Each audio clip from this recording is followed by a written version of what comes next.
Hello, this is Rico Cavella, and this is your Fearless Aging podcast. And the title of today's episode is Follow Your Hormonal Sequence for Optimal Decision Making in Health, Business, and Love. I'm really interested in this because, as you probably know, we have so many hormonal issues and so many health challenges these days that I think we really need some unique and some multidimensional uh, uh, ideas and methodologies for healing. So that's what our guest told me today. She has some really unique ways of dealing with our hormonal issues. So I'm really looking forward to this. I think it's going to be really great.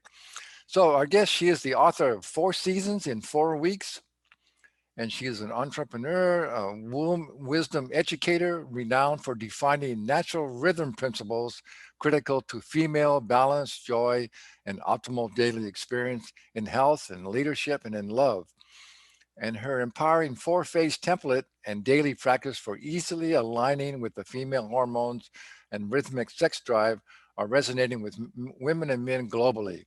And she can be found presenting at retreats, facilitating talking circles, and teaching online courses.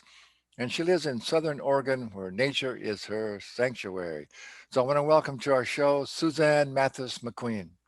Thank you, Rico. I'm so happy to be here. Well, thank you really much for being here. And I surely understand that, nature is your sanctuary. Me too. I just love to get out and uh, well, I'm fortunate to live by the beach here in San Diego, so I get out and walk barefoot, on the beach and in the park. So do some earthing. I try and do a little earthing every day, and it's so beneficial. So I like to always put my guests on the spot a little bit. And how about first tell us something about yourself that's kind of unique and different than maybe nobody knows about that's unrelated to your business. Oh gosh, I don't know if anything is all that unique about me. I was just going to say that I grew up in Southern California, actually, along Oh, the beach, and so I do miss. I'm in Southern Oregon. As the crow flies, I'm very close to the beach, but it still takes from because you're driving around a mountain range, and oh yeah, fortunately, driving through the redwoods, that is the biggest natural treat right yeah, there. yeah, yeah. But it does take about um, uh, 2.25 hours just to get to the closest beach. And then so it's not quite the same thing as being right there. And I do miss walking on the beach every day. I mean, the beach is really, I guess, my number one.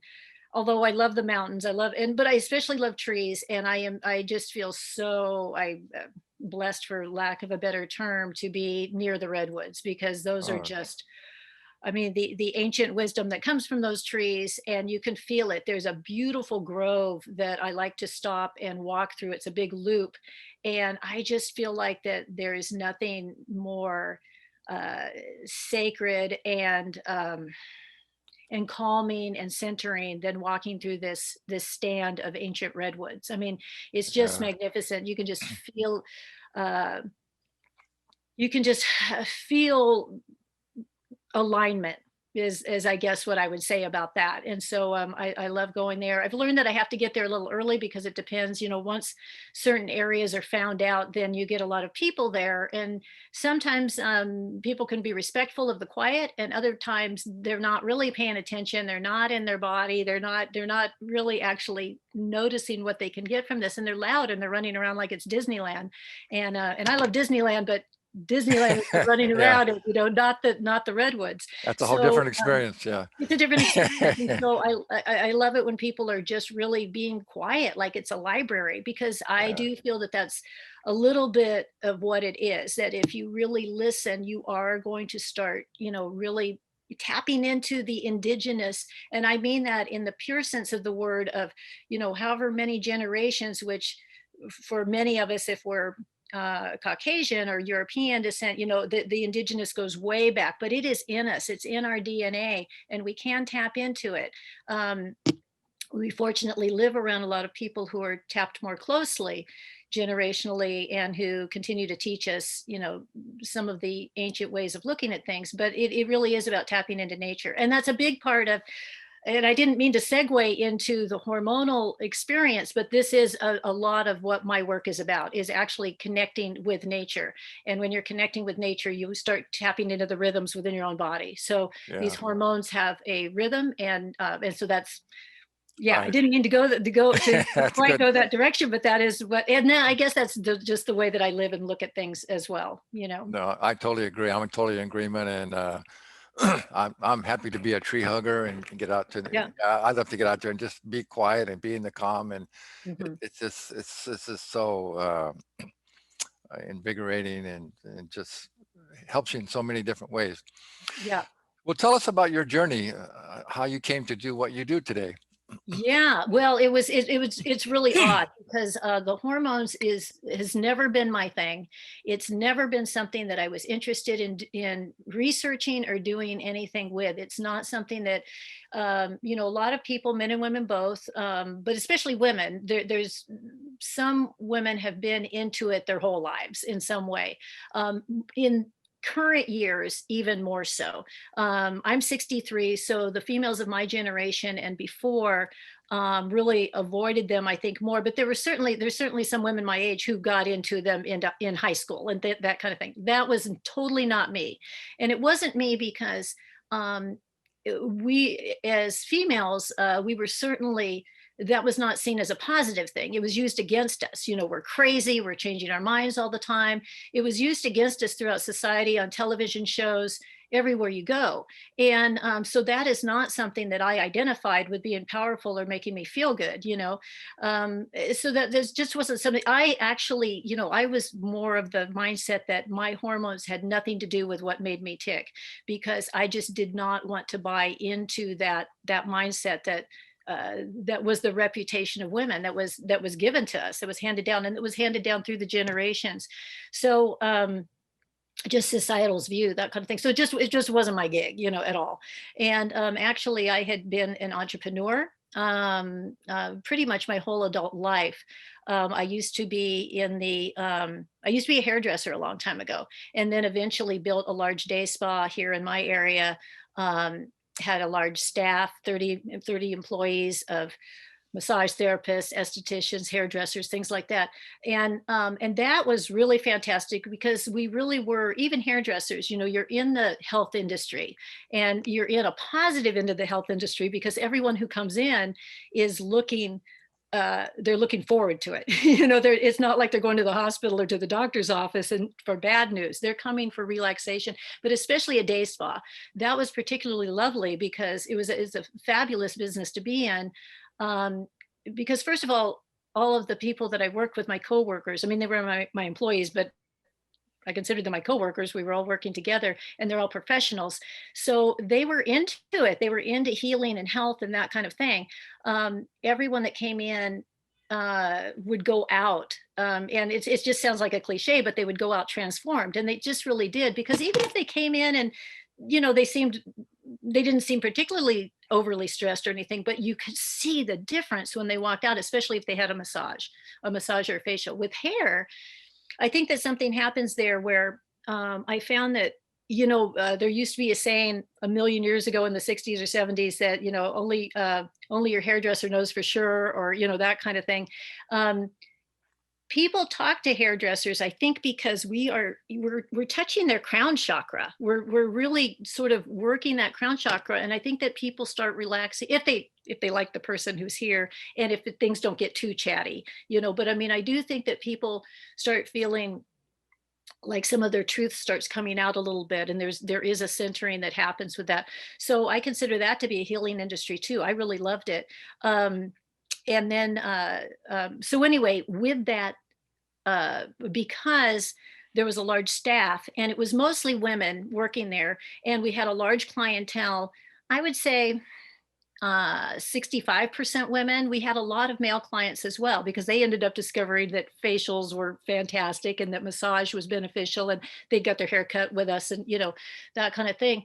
um, but what I discovered, because I was mainly in the ocean of women, I started seeing these patterns. I didn't realize I was seeing them. I would notice that there were certain women in there that would get a cold on a regular basis. I would see sort of this rhythm that was happening, feeling good, not feeling good, this kind of thing. I didn't honestly think anything about it at the time, but I do, when I think back on it, I saw it. And then what happened is that how I fell into this is that one day, I used to have a lot of staff meetings, and I noticed that I was making really inconsistent decisions with every meeting that we had. I'll give you an example. We had this ongoing issue about our steam room because we had this very small steam room that was really a one-person steam room, or two people, three at the max, but they needed to know each other if there was more than one person in Yeah. there.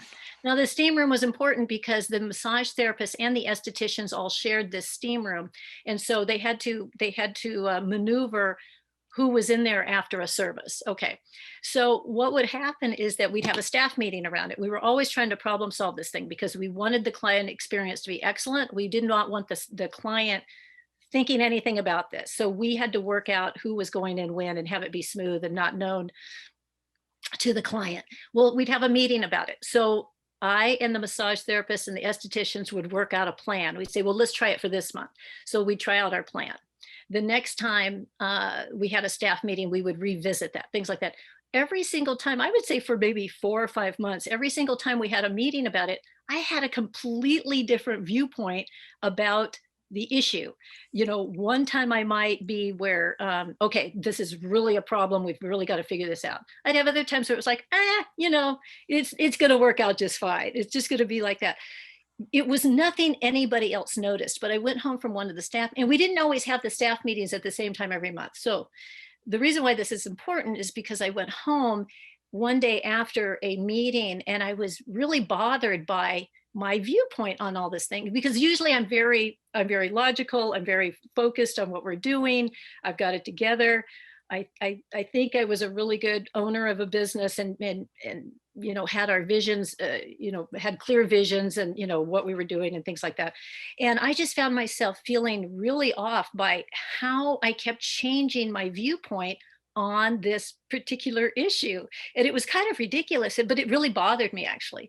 So it occurred to me to start documenting, start tracking my uh, my viewpoint, my attitude, my health, everything. I started tracking that every day. And in those, now this was at the end of the 90s, so like 1998 or so, I had a day planner. We weren't tracking things on our phones at that point, nor did we have cell phones then? Anyway, I I'm still doing have everything in my day I planner. still have a day planner. I like writing things down myself. Yeah, I'm about to go back to one. I will say that I like having a calendar in my phone where I can get alerts and things. However, Yeah. I can't see everything right in front of me, Yeah. I like, like being able to see everything in front. yeah.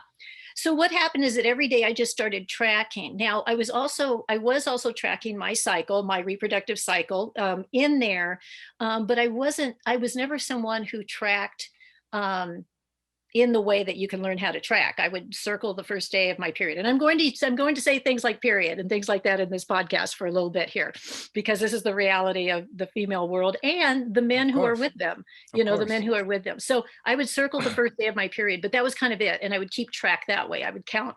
And I was extremely regular. I was like every 28 days, boom. So I just didn't worry about that. And I didn't feel like I had all these ups and downs or I just didn't feel like I did. I didn't notice them. But again, maybe it's because I completely disregarded this hormonal life of mine completely. Um, Other than always being concerned about contraception and things. Hmm. But other than that, so when I was tracking just some basic things, what's my attitude? How do I feel today? That kind of thing. So this went on for a couple of months, really not that long, but I jotted something down every day. I didn't even take much time with it. I mean, just a couple of minutes, I would jot things down. And one day, and this is a true story, I can't explain it other than how I'm telling you. One day I went home from work. I can still see it in my head. Went home from work. I'm standing in my kitchen. I'm eating a sandwich. I'm just home on a break, on a lunch break. I I'm eating a sandwich. I'm looking over my day planner. I'm standing there and just kind of scanning it of what I had written. And I'm telling you, in a nanosecond, I simply saw the words. I mean, I saw this floating above my day planner. It said fall, winter, spring, and summer. And I remember saying, my God, my cycle looks just like the four seasons. I could see that this was my, my cycle that was the whole month, fall, winter, spring, and summer. And I just had this, it was a huge epiphany. This is all I can say. This enormous amount of information flooded my head with exactly what fall, winter, spring, and summer meant in relationship to this whole thing. I had a complete understanding. It just sounds so corny to have, I mean, it sounds, again, it sounds like a cliche to get this big download, but all I can tell you is that's exactly what happened. So So, so you're saying that you notice a difference in what you were tracking. You noticed a difference in your cycles at the different periods of the year. of the different periods of the month. Oh, So oh, it ended different. up being, Okay. so this is why I eventually wrote this book, Four Seasons in 4 Weeks. So in other words, what I saw is that my cycle experienced the four seasons within a month's time. Oh, It had, okay. when you take, so let's take approximate 28 days and you break them into 4 weeks. What you see there are four very different phases. If you look at a female hormonal chart Oh, of the okay. reproductive sequence, what you see is a resting, building, expressing, and deconstructing phase. And then it's back to rest. And fall, winter, spring, and summer is very similar to this. And I can get into the deeper details of that. But what I discovered is that, so what I decided to do, first of all, is I didn't tell a soul because I was thinking, what just happened there?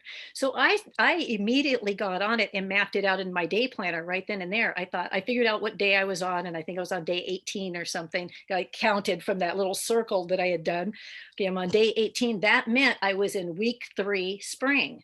And I knew exactly what that meant.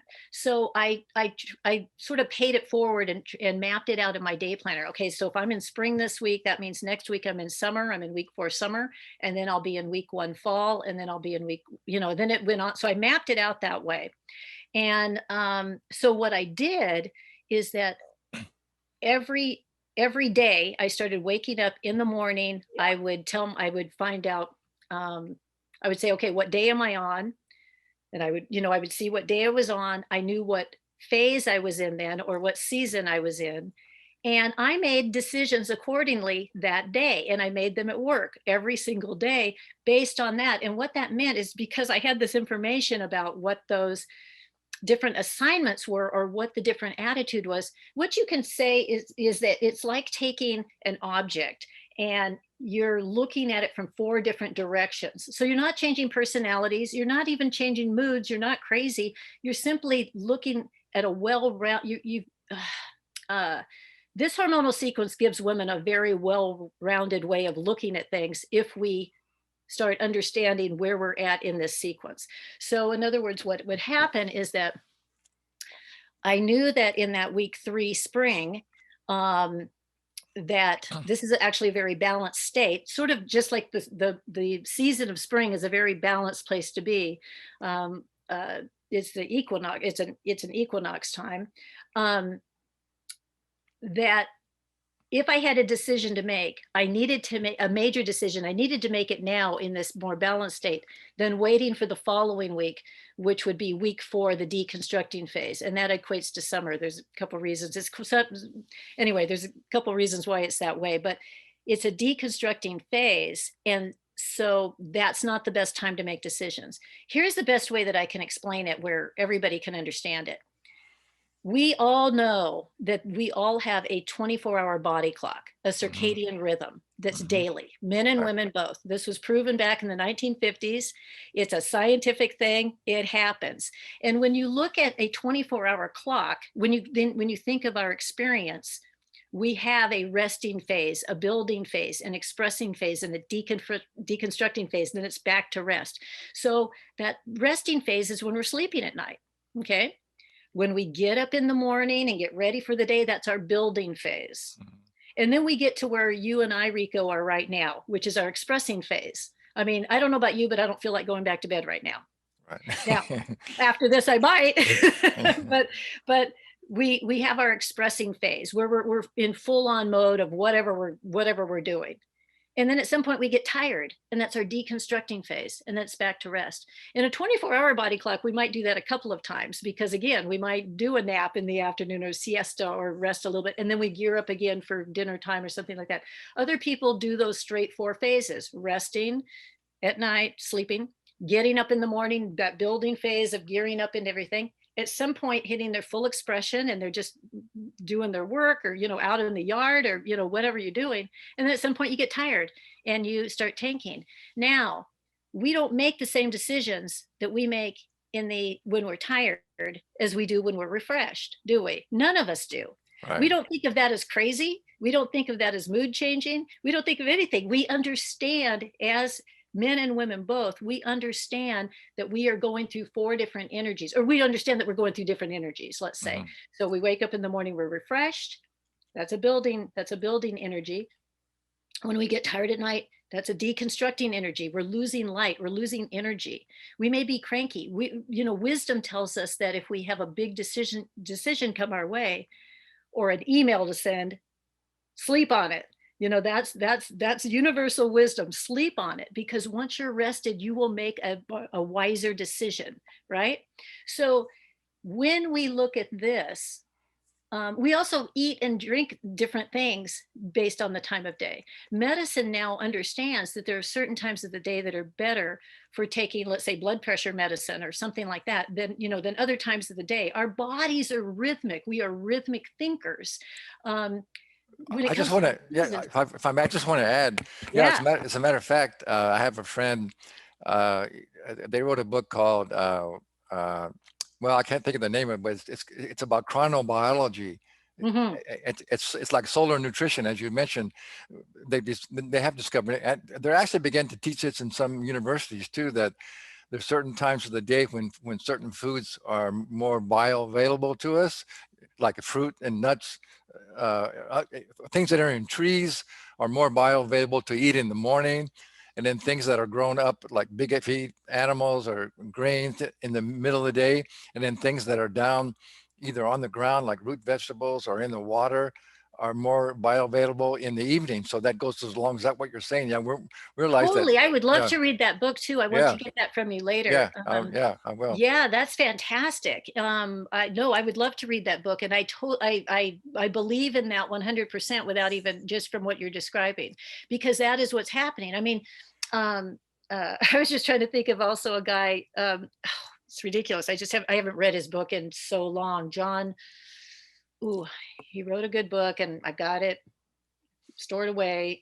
Anyway, he talks about sort of the time clock also, and that once you eat, if you keep eating after 8 p.m., let's say, then your digestion has already shut down. It's not a Right, good time to be eating, right. even if you're hungry. Or what can you do to kind of keep from doing that, or just make it mild? Because otherwise, now you won't sleep well, because your digestion needs to rest. Right.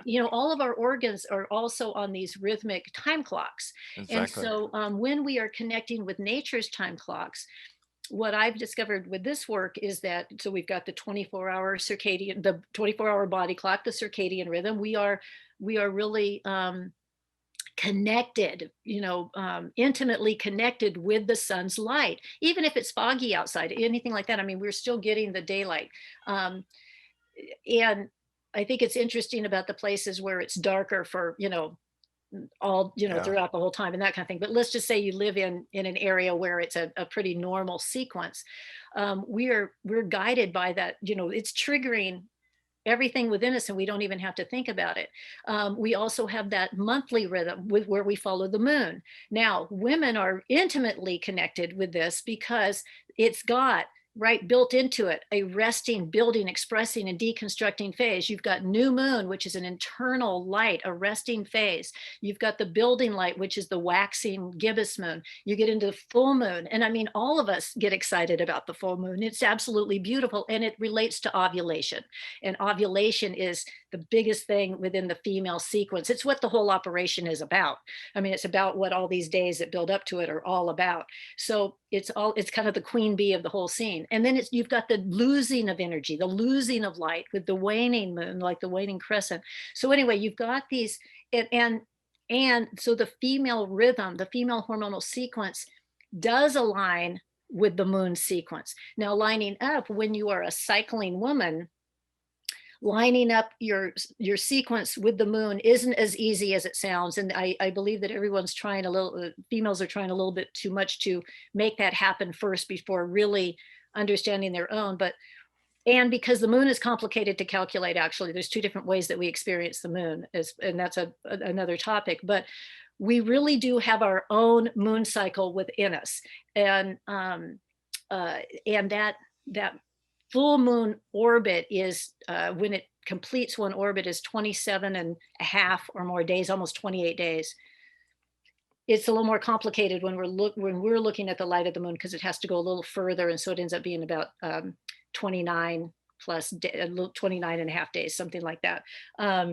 So that's what I mean, lining up with it and getting that right is a little tricky. However, women have their own moon phases in them and are experiencing that. And when you know which phase you're in, if you're in that new moon phase, that aligns with that resting internal phase. It aligns with the period.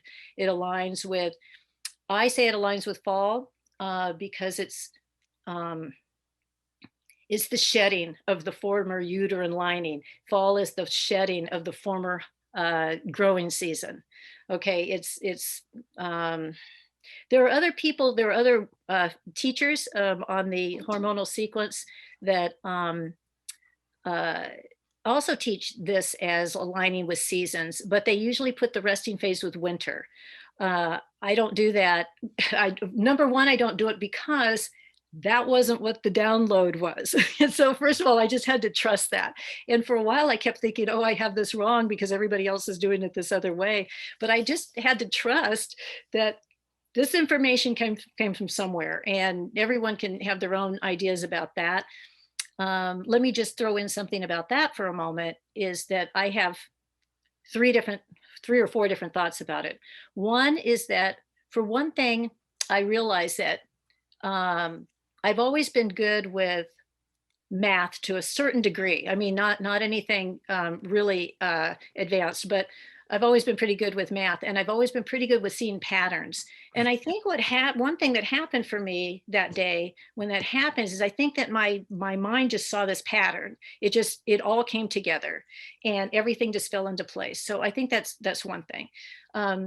Number two, I do believe in the DNA within us, and I believe that DNA carries a lot of information forward for our survival and for our knowledge, and to support us in moving forward. I mean, this whole concept of human beings handing off DNA to the next generation is mind blowing, actually. I mean, it's such an interesting thing, but that DNA carries so much information. I do believe that I must have had back in when we did have during time. So my ancient ancestors, I do feel like that there were those women who walked with the moon and understood this very well, and understood this pattern very well, and understood these four phases very well.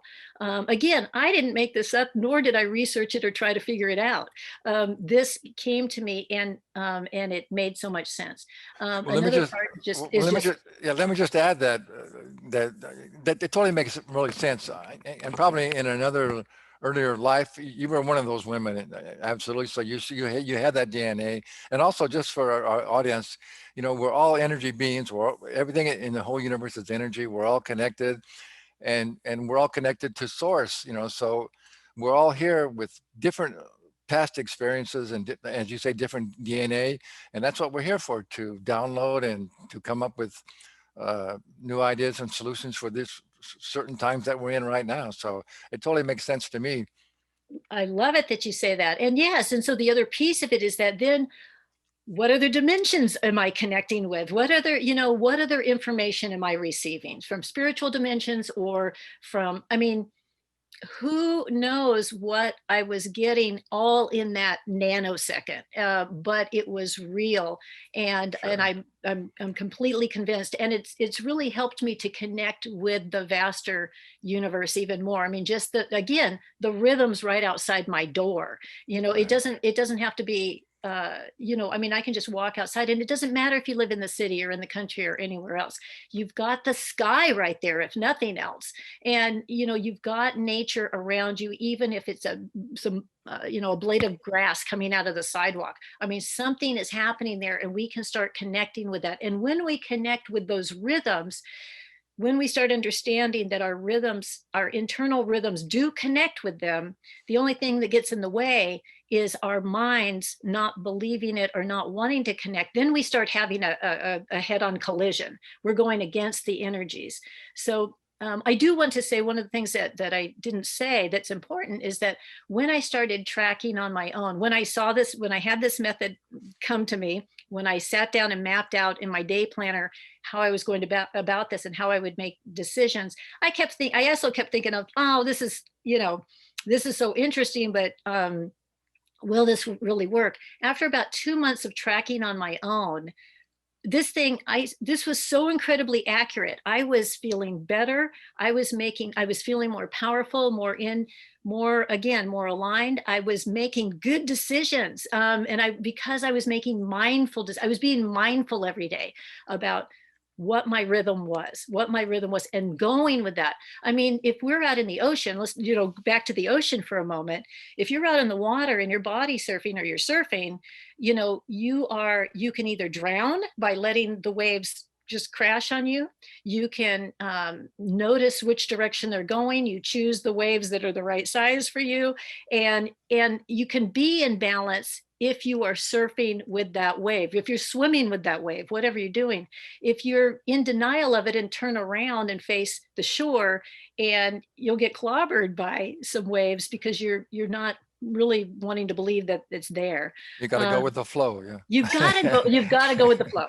Yeah. You've got to go with the flow. If you don't, you're working against the energy that is supporting you. So I would say about the hormones is that these are rhythms that are, I mean, first of all, the hormones are drugs that are happening within our body. So let's just go there for a second with these four phases. The different things that are happening hormonally are no different than if we know what we're going to expect if we drink coffee or we have too much sugar or we have tequila or whatever. You know, we're going to be affected differently, and these hormones are the same thing. They affect us differently. Estrogen is a flat out party girl drug. You are going to feel great on estrogen. If you get too much of it, it gets too intense, and that's a problem. But if you get your normal amount, it is a great drug. Progesterone is a real calming drug, and there's reasons for this that have to do with reproduction and babies and the whole thing, you know, like, you know, how your body wants to take care of this whole thing. It gets into many, many, many layers, but it's the same actions, the same hormones that are um, helping to make things happen and keep us healthy. But if we work against them, if we, you know, they're doing what they need to do, and they are supporting us 100% in every aspect, even when we're in that deconstructing phase. I get rid of the idea of PMS altogether. I find it insulting because this collection of symptoms is not a syndrome, let's say. So that's called, you know, PMS is premenstrual syndrome. This is not a syndrome. Our body's doing exactly what it's supposed to be doing. This uterine lining, what happens is breaking down right here. We've lost all our feel good drugs. We've lost estrogen. We've lost progesterone. Anyway, this is the 4th week of the female hormonal sequence before the week before the period. We get called all kinds of horrible names around this. I call this week the fire walk because I see it as a ceremony. I see it as an initiation where you've got a lot of stuff coming at you. It is an intense time, but when you know how to handle it, when you know you're in this phase and you know what you're going to do about it, you know which tools you're going to use, all of a sudden everything changes, and it's That, great. And yeah, then that, when your partner starts understanding these 4 phases, then everything changes. It's great. yeah, that's so good. I really love how you explain that. It's like a fire walk. Yeah, because everything that's going on in our body is going on purpose, and it's for a reason. And so, Mhm. yeah, we shouldn't say that. You know, think about that. Oh, it's some thing or think of it as a negative thing at all. It's Right. exactly how we're supposed to be. And also, I just want to add, just in case maybe some of our listeners are not totally clear on, hormones are actually just chemical messengers in our body. They actually are taking the message to our cells and giving what they're supposed to be doing. So it hormones are so important because, like I say, they're involved with everything that goes on in our body, and they're as you say, they're on time doing what they're supposed to be doing, and it's only our poor lifestyles or way of thinking that actually messes them up. So I want to ask you, help us to explain, help us to understand how you figured out. I mean, we can see during the day, we know those daily rhythms, how your different times of the day, it's better to do different things.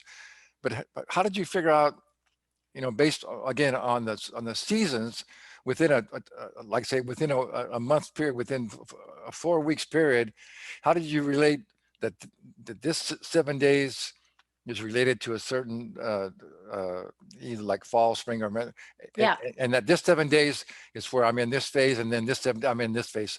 Kind of make us help us understand that a little better. Okay, so the first, so the fall phase aligned with, again, this is based on the information that was given to me, but it just worked out perfectly. So the fall phase, when you think of fall, it is the um, uh, last part of it's before we go into, okay, well, fall, let's just say this.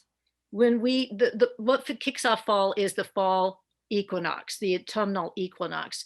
That is the losing of light. That is the deeper piece of going into the darkness.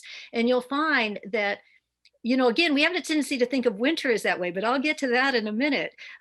If we got rid of all the man-made holidays, okay, if we got rid of all the jobs and all the stuff, if we were just living out in nature, when that autumnal equinox happens around September 21st or so, it's as if somebody's turned out the lights. All of a sudden, everything gets dark pretty rapidly and pretty early, and we get sleepy earlier. And if you notice, I mean, we just happen to have a very busy fall because it's back to school and we're getting ready for holidays coming up, but really, we get sleepy pretty easily. So not only that, but it is also the end of the harvest. I mean, and leaves start falling off of trees. Everything starts, we just clean up our gardens, and we finish out any harvesting. We're doing all of that stuff. So we're fall is dropping the excess from the former growing season. Now, a woman's period is the same thing, even though medically we think of the first day of the period as day one. This is, there's a reason for it. Is because it's easier to calculate fertility. It's easier to calculate pregnancies and things like that. So it's a marker. You have this period. It's a marker. So we call that day one. But really, that the period time is really the end of the former uterine lining. It's flushing out a uterine lining that is no longer needed. It did not become pregnant. We don't need it. We're flushing that out in the form of blood. It's the end of the former cycle, just like fall is the end of the former growing season. And you're both into this darker phase. When you're in that period time, when a woman is bleeding, this is a resting phase. And many cultures from the beginning have done rituals around this time. There's a red tent. It's a red tent time where women today have gotten more into that, and that goes back to more Hebrew times of women going and isolating themselves and having this quiet time. Native Americans have a moon lodge where they're going in and the women aren't working, they're going in and they're having quiet time, and that kind of thing. But it is a resting phase. The other thing too about this bleeding time is that it seems pretty apparent to most that this is it's almost like the veils are very thin at this point. Your body needs to rest. Your body, there's a lot going on down here. So the body needs to rest, but the mind is pretty active with whether it's visions or whether it is, or it's a good time to connect with the ancestors in some way, or you are just simply planning an event that's coming up. Let's say this is a planning time. This is what's going on in your mind. So your mind can be pretty active, but it's very creative and connected in a deeply spiritual way during this time. So there's a lot of a spiritual connection to the moon. It's called the moon time or the bleed time. Okay, so that's week one. It also connects with the new moon energy. So internal potential, and the quiet darkness and internal time. So internal time, fall, the end of the former growing season, bleeding, the end of the former uterine lining. Next, we get to winter. Now, winter solstice, even though it's the darkest day of the year, the winter solstice is the celebration of light, of the return of light. So this is really the beginning of the building phase. I mean, look at how we do celebrate, even though this is a man-made celebration. Look how we celebrate the new year. We've got New Year's resolutions. We're taking those ideas that we've had, and now we are going to activate them, and we are serious about it. You know, we make all kinds of, we take those plans, and now we begin to act on them. It's not just a planning time there; it's an acting time. Winter is also, even though it looks dormant outside. Now, let me compare that to the female hormonal rhythm, the sequence. After we finish the bleed time, and I look at this winter solstice as identifying with that emptying out of blood, and now the rhythm is starting again. Now we're going to start rebuilding. Now we're going to start building a new uterine lining in this second week. Now, what's so great about this is women think nothing is happening with their cycle because they feel so good. They think absolutely nothing's happening because the period's over with. They're not ovulating yet. They don't have the so-called PMS that I get rid of. Nothing's happening in this week, and they feel so good and they're so happy about it. But honestly, so much is happening under the surface. And this is the same with winter. It goes through a dormant phase, but everything underneath the ground, it's dormant for a little bit, but then things start sprouting and germinating underneath Okay. the ground because it Spring. has to burst out in spring. It's not like it just bursts out in spring by accident. All this stuff is going underneath the surface. The same with women. All this stuff is going on. What's happening in that second week is that the uterine lining is building, eggs are maturing, and it is heading towards ovulation. So this whole week building up to it, this is a super fertile phase. This is the massively fertile phase. So why this again, and it relates to sort of now the waxing moon phase, you know, like all of a sudden it's heading towards the full moon. This is an active phase, and winter is active in so many ways. Again, underneath the ground, we're planning, you know, we are we might not be outside, but inside, we are inside the home, we are creating, we're picking up the phone, we're making things happen. We're not bears, we're not hibernating, we're humans, and we've got things that are happening. The other thing is that mainly the thing about winter is sexual. So what we've got going on here is that because estrogen is building, the uterine lining is building, the eggs are maturing, women are really sexually intoxicated during this phase, during this second week, because they're primarily trying to attract a mate. So this is not only a romantic time, but as you get closer to ovulation, it's just a pretty wild time. And so, and estrogen, again, that's why I call it sort of the party girl drug, is because you think nothing is happening in that second week, but so much is happening, and romantically and everything else. You actually have to be careful because you will say yes to too many things. You will overcommit. You will possibly get together with somebody who you shouldn't get together with, you know, Mm. that kind of thing. The reason why, though, the thing about winter is that winter is the time out of every single season. Winter is the time that want to be we want to sleep skin to skin with our partner. We want to be cozy. I mean, it's cold out, so we hunker in. It's also the time that we're better with relationships because we're doing home and hearth things. And this is when we do pick up the phone and connect. Once we're out in spring, we're not connecting with everybody as much because we're out doing stuff, and we may connect with them outside. But winter is a cozy relationship time. Again, whether it's friends and family or whether it's with your partner. So that's winter. You get to spring. So spring again, you've got all that stuff that's been germinating under the ground. Now it bursts out of the ground. You've got bulbs happening, you've got growth happening, you've got all this kind of stuff happening. And it is the spring equinox is a very balancing time. So the other thing about winter is it's a crazy, an active, crazy season, just like summer. Those are opposites. And the solstice, um, because the winter is a big time. That second week of that hormonal sequence is an active, crazy time in a positive way. I say crazy in a good way, in a wild way. That's what happens there. You get to spring. Spring's an equalizer. I mean, the spring equinox. Now the light starts to get even bigger, but the weather is nicer. Now that bursting out. Of the ground, that kind of thing, that represents ovulation, and ovulation represents the full moon. That egg gets released, everything bursts out, and it is flat out, ovulation is, women are perfect earth spirit alignment at ovulation. I mean, think about it, where uh, you have the most primal, there's nothing more primal than the idea of an egg and a sperm coming together. I mean, that's primal stuff right there, right? I mean, that's Mhm. scientifically primal stuff.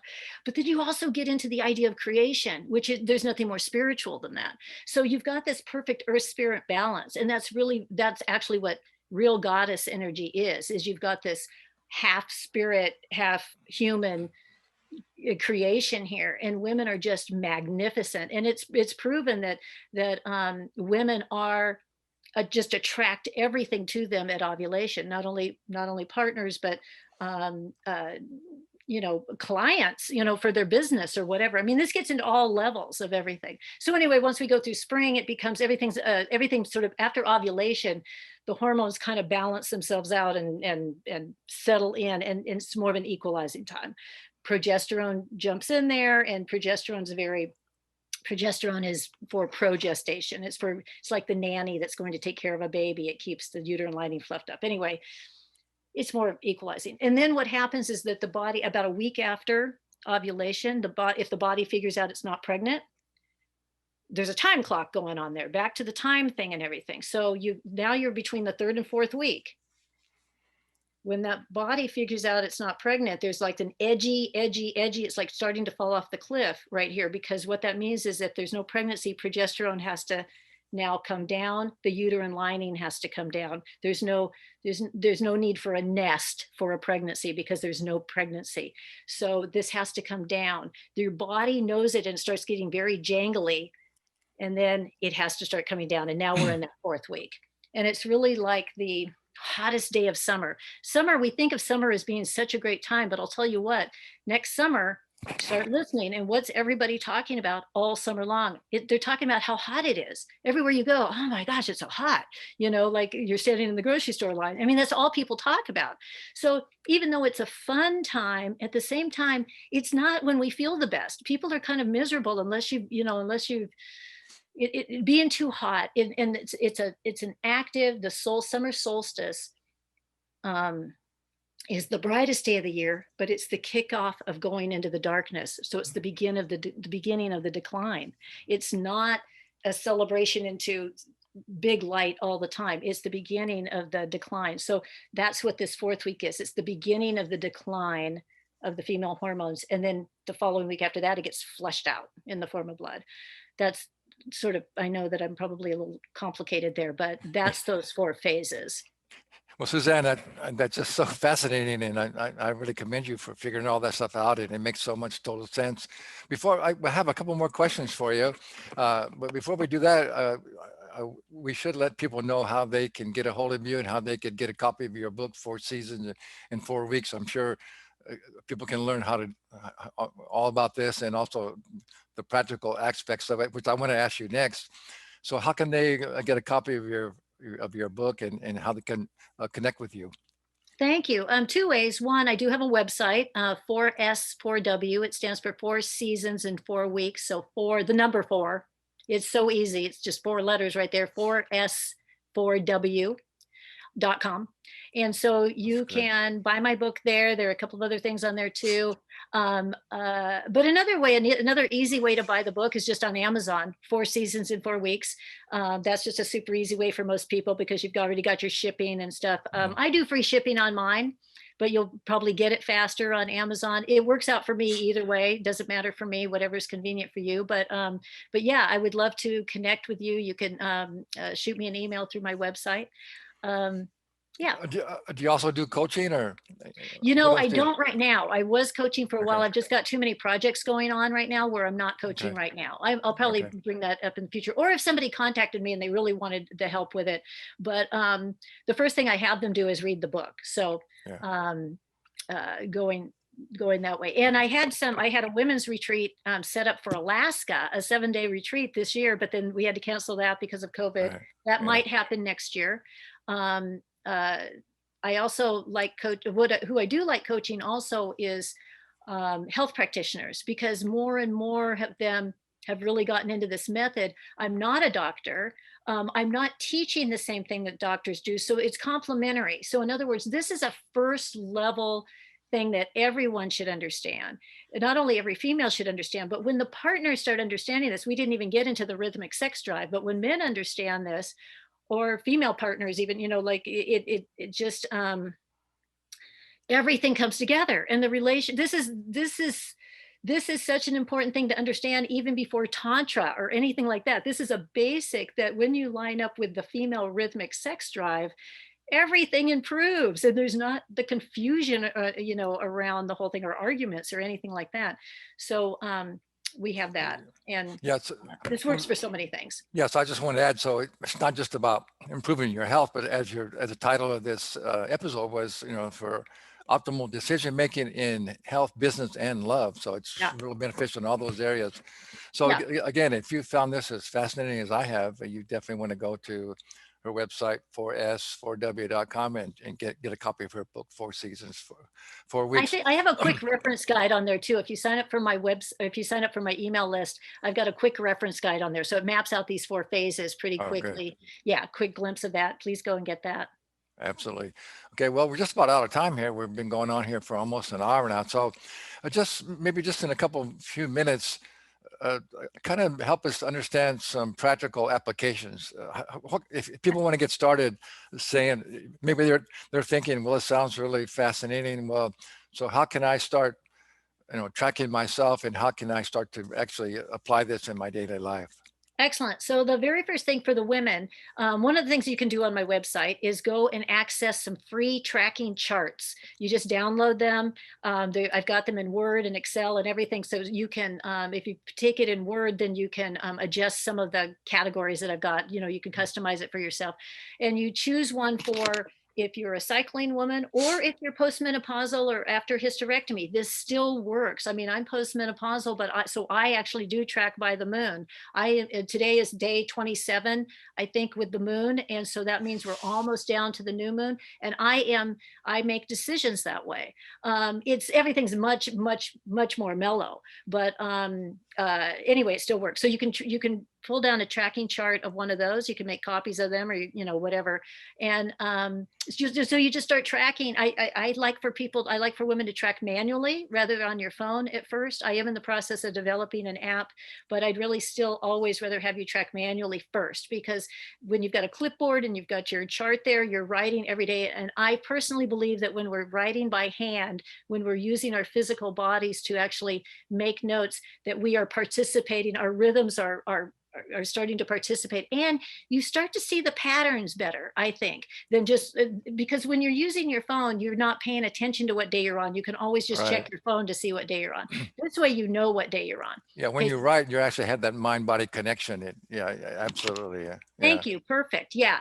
The other thing that I want to say is I want to throw in something really quickly for where this comes into play for athletes for a moment, for female athletes. And I wanted to say one more thing about the men's rhythm also. But female athletes, I just want to say that when you understand this, when you understand which phase you're in, everything changes as far as understanding your peak performance times. And so let's say that, so your peak performance times for sure would be, remember I talked about that little edgy place between week 3 and week 4, right before we have to start losing progesterone and that kind of thing. It's edgy, but I'm telling you, you get out there, you are going to win when you are in that space. And you know it because you get really focused. And that whole 4th week is a focus, that firewalk time is a very focused time. But especially at the beginning of that, there's an energy that is in there and a focus that's unmatchable. And you will get out there and you will, if you have a race to run, you're going to win that thing. Now, if you've got that marathon to run when you're in your 1st week, your period time, you can still do it. Now, I call that the resting phase. I encourage everyone to not exercise at all for the first 3 days, but sometimes our schedules don't allow for that. You know, what's already planned out in the world and you're already signed up for this marathon and you're going to do it. What it means is you're going to prepare for it differently because you know it's coming up, you know what's going on with your rhythm, you know what's going on with your body. So you are hydrating and eating differently moving up to that. And let's say you do that marathon, you go ahead and do it.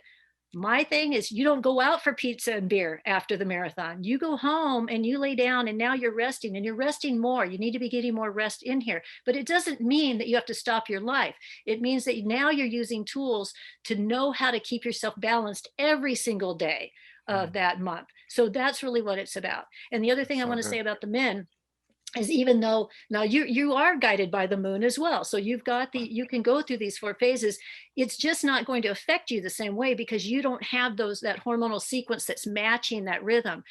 You have I believe that men are more solar rhythmic and that women are dominantly lunar rhythmic because you have that steady burn like the sun, you have that steady sexual burn like the sun does. So I believe that men we're all both, but I think that men are more dominantly solar, we're more Mhm. dominantly lunar rhythmic. But I also want to say that through those 4 seasons in the year, from what I understand from talking to different researchers and all of that, that men also have those 4 seasons in a year, but they might not match up with the actual seasons. So, in other words, that fall phase, that resting phase, it's really also a planning phase. So let me just use business for a second as an example. Let's say you want to start a new business endeavor that you might go through 3 months of planning.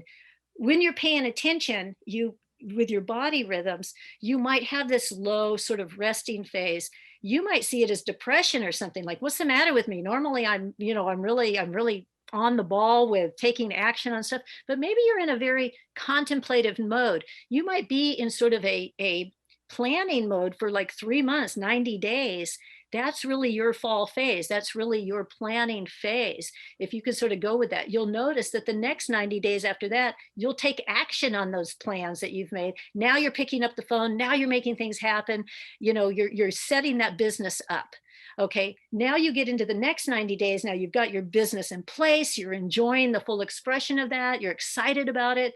And that's going. And then you hit another 90 days, which would be the deconstructing phase, where all of a sudden you realize, crap, this isn't working. This part, Yeah. this is just falling apart over here. Now, uh, that would be normal for that phase. And that's a normal phase. That's a normal rhythm for a business. Okay. See, we can't blame ourselves when rhythms are everywhere in our life. Relationships have the rhythm, the business has a rhythm. Now, if you can start matching and realizing that if you can get in alignment with your phases, if you understand that you're in a planning phase, then instead of thinking you're depressed, get in there and start mapping, getting creative and mapping out, use that time. If you're in an expressive phase, if you're in a building phase or expressive phase, figure out what you can do in your life that will utilize that, because that's Mhm. what your body is encouraging you to do. That's what it's supporting you to do. If you're in a deconstructing phase, then use that as a focus to sort of get a little ceremonial about things and really contemplate and look at what's surfacing. Allow those challenges to surface so that you can look at them, so that you can really understand what some of your issues are and what you need to address really in the planning phase and the building phase again and that kind of thing. Use it as a time to really be looking at what is surfacing for you, and that it's not your fault. It's something that you actually have power with.